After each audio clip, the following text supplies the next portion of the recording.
से निकल करके भगवान धन इच्छित जो हर पराये लोगों में अपनी उस इच्छा को ढूंढे, उसी का नाम है परीक्षित। धीरे धीरे क्या होता है कि परीक्षित बड़े होते हैं और अपना सारा राज्य संभालने लगते हैं। तो एक दिन परीक्षित देखते क्या है कि जब वो शिकार खेलने के लिए नगर से बाहर जाते हैं तो एक बैल को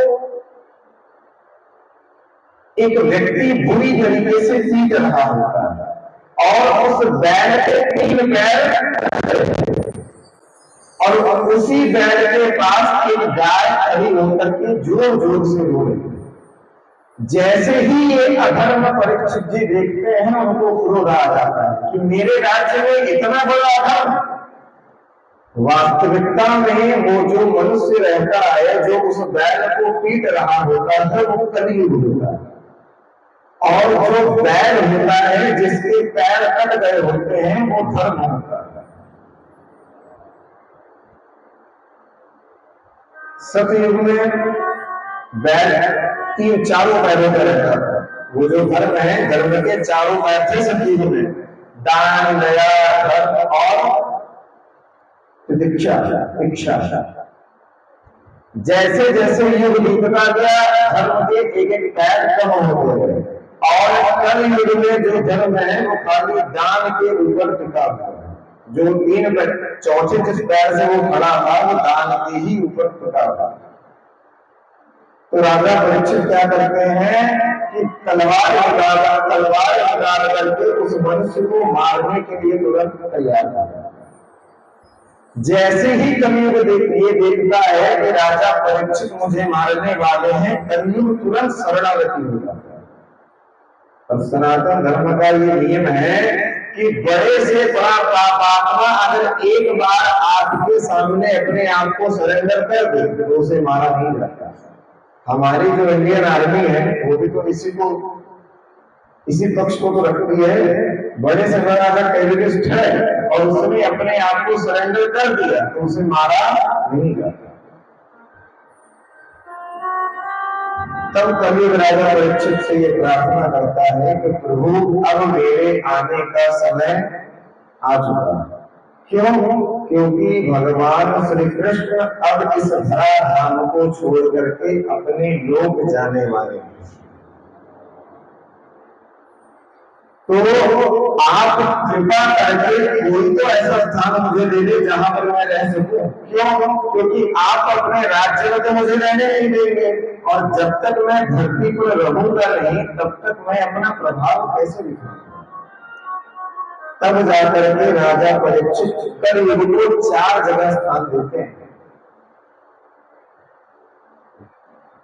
कहा? द्यूतम पानम स्त्रियः सुन्दरः। द्यूतम पान, जहां शराब पिया जाएगा, जहां जुआ खेला जाएगा, जहां पर स्वर्ण की चोरी होगी और जहां पर किसी दूसरी स्त्री को गलत दृष्टिकोण से कोई पुरुष देखेगा। इन 4 जगहों पर कलयुग का वास होगा ही देगा। कलयुग को ये स्थान प्रदान करके परीक्षित जी चले जाते हैं। एक दिन होता क्या है कि राजा परीक्षित शिकार खेलते खेलते अपने राज्य से बहुत दूर निकल आते हैं और दूर निकलने के कारण जब उन्हें प्यास लगती है तो वो एक संत के आश्रम में चले जाते हैं पानी मांगने के लिए। अब जो संत उस आश्रम में रहते हैं वो समाधि में बैठे रहते हैं और जब राजा परीक्षित उनके कक्ष में प्रवेश करते हैं तो देखते हैं कि संत समाधि में। तो राजा परीक्षित को क्रोध आ जाता है। वही परीक्षित जिसकी रक्षा भगवान ने गर्भ में जाकर के की थी। ध्यान से सुने इस कथा को, लास्ट में इसका सारा बताएंगे। जब राजा परीक्षित भगवान के गर्भ में भगवान का दर्शन कर चुके थे, आज वही परीक्षित जब उस संत को समाधि में देखते हैं तो उन्हें क्रोध आ जाता है। क्यों? वो सोचते हैं कि मैं सारे पृथ्वी का अकेला राजा और मैं जब इसके सामने आया तो मैं इसने मुझे प्रणाम किया या जब पूछा। ये अपमान राजा परीक्षित सह नहीं पाते। और करते क्या है कि उसी स्थान पर एक मरा हुआ सांप पड़ा है, तो करते क्या है कि तरकस से तीर निकालते हैं और उस सांप को तीर से उठा करके मरा हुआ सांप उस संत के गले में डाल देते। जब ये बात उस संत के बालक को पता चलता है तो उसी समय वो क्रोधित होकर के जल हाथ में जल लेकर के ये श्राप दे देते हैं कि परीक्षित, जिस अहंकार में आकर के तुमने मेरे पिता का अपमान किया है, आज से 7वें दिन इसी नागों का जो राजा है तक्षक, वो तुझे आकर के काटेगा और तेरी मृत्यु हो जाएगी। परीक्षित आकर के संत के गले में मरा हुआ सर्प डालते हैं, सर्प डाल करके चले जाते। देखिए यहां पर यह प्रश्न आ जाता है कि जिन पांडवों के पूर्वज, जिन परीक्षित के पूर्वज पांडव हैं, जिन पांडवों को भगवान का सानिध्य प्राप्त हुआ था और जो भगवान गर्भ में ही परीक्षित को आकर के दर्शन दे दिए, वो परीक्षित इतने ज्यादा असभ्य कैसे होते कि मरा हुआ सर्प एक संत के गले में डाल देगा। अच्छा, यहाँ क्या हुआ, जब राजा परीक्षित को ये पता चलता है कि उन संत के पुत्र ने मुझे श्राप दे दिया है, तो उस श्राप को सुन करके वो उस श्राप को स्वीकार कर लेते। अब सुनिए कि राजा परीक्षित की बुद्धि जो थी वो भ्रष्ट कैसे हो गई। जरासंध नाम का एक राजा था, ध्यान से सुनिए, जरासंध नाम का एक राजा था जिस राजा को भीम ने मारा। जब जरासंध को भीम मार दिए तो भगवान श्री कृष्ण के साथ जरासंध के महल में घूमने के लिए भीम जाते हैं, और जो जरासंध का पुत्र होता है वो अपने राजमहल को दिखाता है। तो जब राजमहल भीम घूम रहे होते हैं, उसी समय भीम देखते हैं कि सोने का एक बहुत सुंदर मुकुट जो कि जरासंध पहनता था वो मुकुट रखा हुआ। तो भीम कहते हैं जरासंध के पुत्र से कि ये मुकुट तुम हमें दे दो।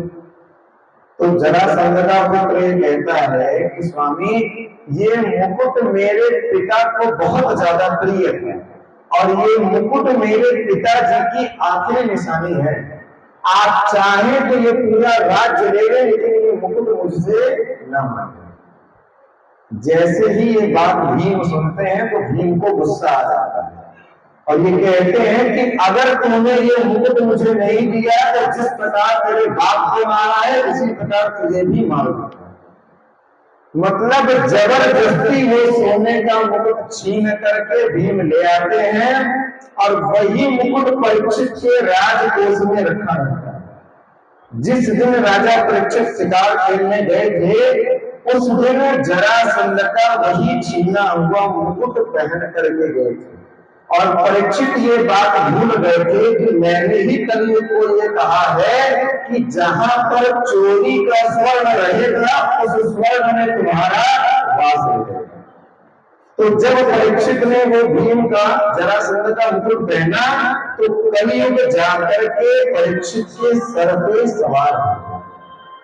उस कलियुग के सवार होने के कारण परीक्षित ने संत का अपमान कर दिया, और जब वो राजमहल में जाकर के मुकुट उतारते हैं और उन्हें ये पता चलता है कि ऐसी ऐसी बात हो गई है, तब वो स्वीकार कर लेते हैं कि भाई अगर श्राप मिल गया है तो हम उसे अंगीकार करेंगे। उसी समय सारा राज्यपाट छोड़ करके परीक्षित गंगा जी के किनारे चले जाते और ये प्रश्न करते हैं कि 7 दिन में ऐसा कौन सा उपाय है जिसको किया जाए तो 7 दिन के अंदर मरने वाला जो मनुष्य है वो मुक्त हुए। प्रारंभ में हमने आपको बताया है कि भागवत 7 दिन की ही क्यों होती है, ये परीक्षित का ही प्रश्न था कि ऐसा कौन सा उपाय मरने 7 दिन के अंदर मरने वाला मनुष्य करे कि उस उपाय को करने से जो जीव 7 दिन के अंदर मरे वो मुक्त हो जाए। 7 दिन कोई गिनती की बात नहीं है। 7 दिन मतलब 7 दिनों में ही तो हम अपना शरीर छोड़ते हैं। रविवार, सोमवार, मंगलवार, बुधवार, गुरुवार, शुक्रवार और शनिवार। अब एक शास्त्रों में ऐसा वर्णन आता है कि 150 ऋषि मुनि आकर के परीक्षित की उस सभा में बैठे थे। लेकिन जब परीक्षित ने यह प्रश्न किया कि 7 दिन के अंदर मुझे मुक्ति प्रदान कर सके ऐसा कौन सा उपाय है, तो उस उपाय को कोई बता नहीं पाया। सबके मन में यह प्रश्न आ गया कि जो मुक्ति हजारों वर्षों तपस्या करने के बाद भी नहीं मिलती, 7 दिन के अंदर वो मुक्ति किस साधन से मिल सकती है? ये इस प्रश्न का उत्तर किसी भी उन 150 महर्षियों में से किसी के पास नहीं। उसी समय भगवान के वही पुत्र व्यास जी के, कल आपने कथा सुनी ना कि भगवान शंकर अमर कथा सुना रहे थे। उस अमर कथा को एक तोते के बच्चे ने सुन लिया था और वो तोता का बच्चा व्यास जी की पत्नी के मुख में घुस करके गर्भ में आ गया था।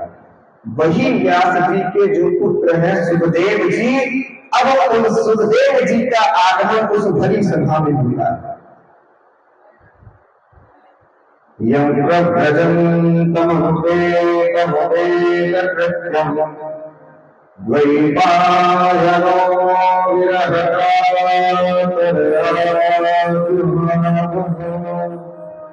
कृष्ण द्वैपायन के जो पुत्र हैं महर्षि सुखदेव जी, जिनकी अवस्था 12 वर्ष की है और इस 12 वर्ष की अवस्था में वास्तविक परमात्मा क्या है और संसार क्या है इसका ज्ञान सुखदेव जी को हो चुका है। उन सुखदेव जी का आगमन अब यहाँ पर होता है परीक्षित की सभा में, और जो आसन परीक्षित जी ने अपने उस गुरु के लिए बनाया होता है कि इन लोगों के बीच में बैठा हुआ वो मेरा गुरु जो मुझे 7 दिन में ही मुक्ति दिला देगा, वो आसन पर आकर के सुखदेव जी विराजमान हो जाते हैं।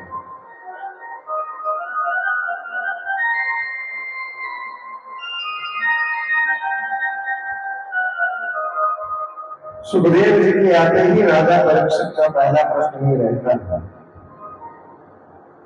कि जो मनुष्य, कलियुग का मनुष्य बहुत ज्यादा बुद्धिमान नहीं है, और आज ये बात आपको दिख रही है, लेकिन ये भागवत में हजारों साल पहले लिखी जाती है।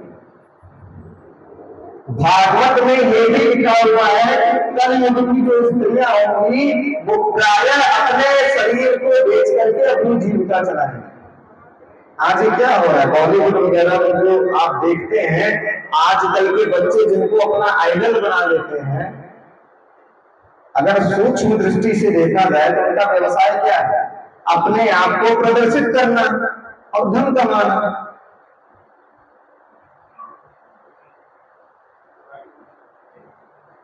दूसरा प्रश्न, कलियुग का जो मनुष्य होगा वो यज्ञ, दान, पूजा पाठ जब कुछ भी नहीं कर पाएगा। क्यों? क्योंकि उसकी जो बुद्धि है वो तर्क प्रधान हो जाएगी। आज के समय में अगर हमें कोई पूजा पाठ करना होता है तो सबसे पहले दिमाग कहाँ जाता है? खर्चा कितना होगा, जाता है कि नहीं जाता? बच्चे की बर्थडे पार्टी करनी है तो खर्चे पे दिमाग नहीं जाएगा, अरे कर दो। कई लोगों से हमने कहा, मैं कहा वो कुत्ता क्यों पालते हो? कुत्ता जो है वो नीच योनि है, और शास्त्रों में ये लिखा गया है कि कुत्ता जिस अन्न को देख ले वो अन्न न तो स्वयं के ग्रहण के लायक रह जाता है न देवताओं के ग्रहण के लायक रह जाता है। लोग क्या कहते हैं, महाराज जी कुत्ता भी तो जीव है, उसकी भाई उसकी परवरिश हम नहीं करेंगे तो कौन करेगा? कुत्ता में आपको जीव दिखता है, लेकिन जिस गौ माता के शरीर में 84 प्रकार के जो योनियां हैं, 84 लाख प्रकार की जो योनियां हैं, उन योनियों को बनाने वाले ब्रह्मदेव, और अकेले ही ब्रह्मदेव नहीं, संपूर्ण देव समाज गौ माता के। कौन सी गौ माता के, उसका भी वर्णन है। देसी जो गौ माता है उनके शरीर में देवताओं का वास होता ही है।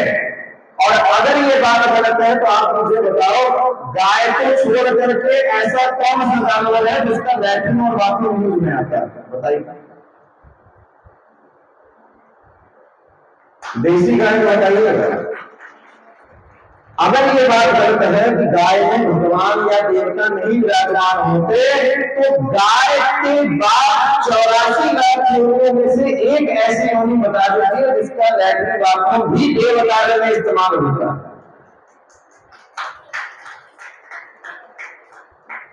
अच्छा, कुछ लोग कहते हैं कि गाय हमारी माता है, बिल्कुल गाय को अपनी माता कहते हैं।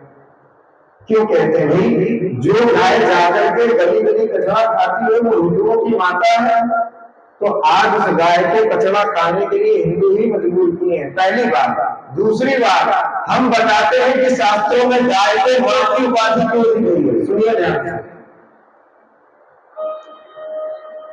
देसी गाय के दूध की ये योग्यता होती है कि अगर किसी बच्चे का जन्म हो और उस बच्चे की मां के स्तन में दूध न आ रहा हो और उस बच्चे को देसी गाय का दूध पिलाया जाए तो बच्चा जी जाता है। वही लोग कहते हैं ना कि मां क्या करती है, एक तो अपने ही गर्भ से जन्म देती है, अपने ही गर्भ से जन्म देने के बाद अपने ही स्तन से पहला दूध पिला करके उस बच्चे को बड़ा करती है। अच्छा, एक बात बताइए, भगवान श्री कृष्ण की पहली मां का क्या नाम है? ठाकुर जी की जो जन्म देने वाली मां है उनका क्या नाम है? देवकी। और दूसरी मां का क्या नाम है? यशोदा। देवकी ज्यादा बड़ी है कि यशोदा ज्यादा बड़ी है? कौन? देवकी। क्यों यशोदा क्यों बड़ी है? क्योंकि उन्होंने पाला। तो आप ये बताओ कि जो मनुष्य अपने मां के गर्भ से जन्म लेता है वो मां ज्यादा बड़ी है कि जिस गाय का दूध पी करके वो जीव बच जाता है वो गाय माता ज्यादा बड़ी है? कौन बड़ा? जन्म देने वाली ज्यादा बड़ी। क्यों? तो आज उस गाय की दुर्दशा आप देख रहे हैं क्या है। कल यहां से जाने के बाद एक वीडियो हमने देखा, उस वीडियो में क्या दिखाया गया पता है आपको? एक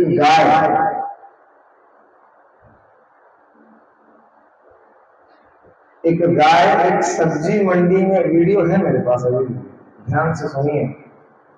एक गाय सब्जी मंडी में जाकर के भूख से पीड़ित होने के कारण एक पालक के गट्ठे को उठाती है। पालक बांध के रखते हैं ना, उस पालक के गट्ठन को जैसे ही वो उठाती है उस दुकान का मालिक आता है और कुल्हाड़ी से उस गाय के पेट में खींच के मारता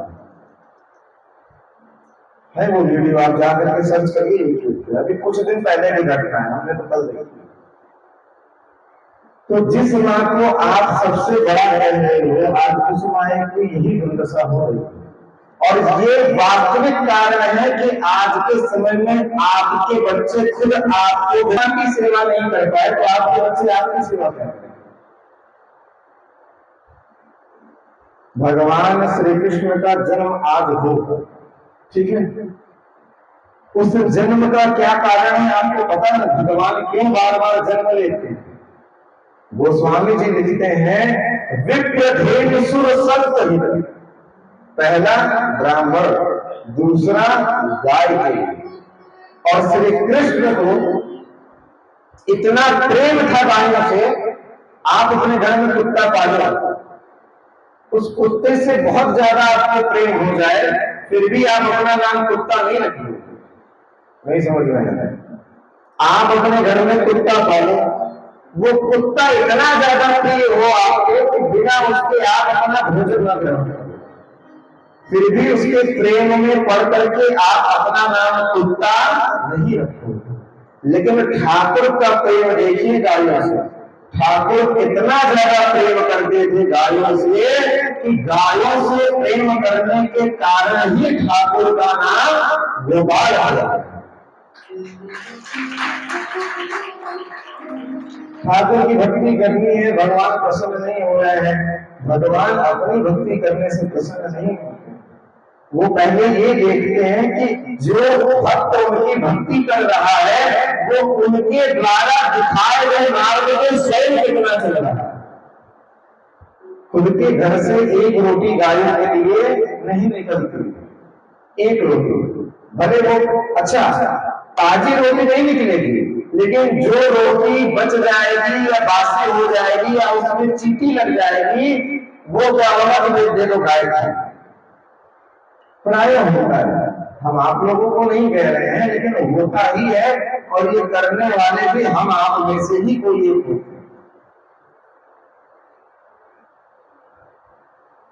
तो अगर ठाकुर को खुद को पसंद आना है तो पहले ठाकुर जो करता था उसे करना प्रारंभ करो, कुछ मत करो।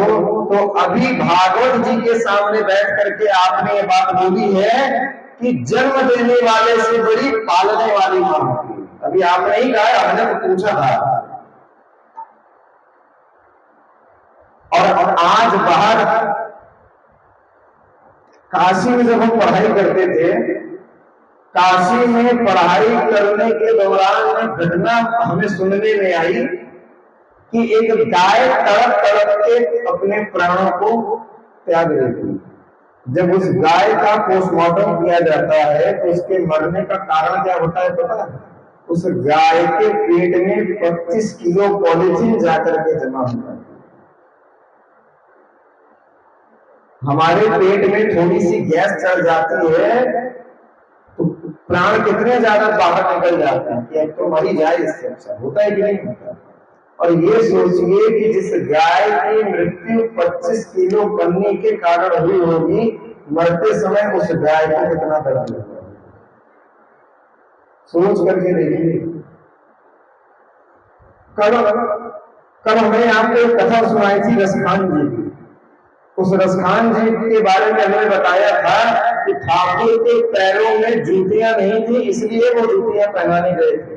ठाकुर क्यों जूती नहीं पहनते थे या चप्पल नहीं पहनते थे, कोई बता सकता है?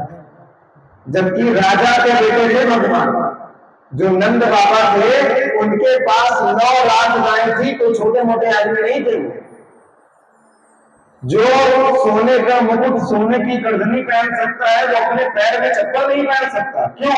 भगवान इसीलिए चप्पल नहीं पहनते थे कि जिस वृंदावन में मेरी गैया मैया मंदिर पैर चलती है, उस वृंदावन में मैं पैरों में जूती पहन के कैसे चल सकता। उस पन्नी को नहीं देखती है और वो पन्नी सहित ग्रहण कर लेती है। और आपको भी ये पता होगा कि प्लास्टिक पेट में जाकर के गलता नहीं है। एक दिन आपके द्वारा दिए गए उस जहर से वो गाय तड़प के मरती है और उस गौ हत्या का पाप भी आपको ही लगता है। इसीलिए आज के समय में सबसे ज्यादा भ्रष्ट है। लोग कहते हैं ना, जो अपनी माँ का नहीं हुआ वो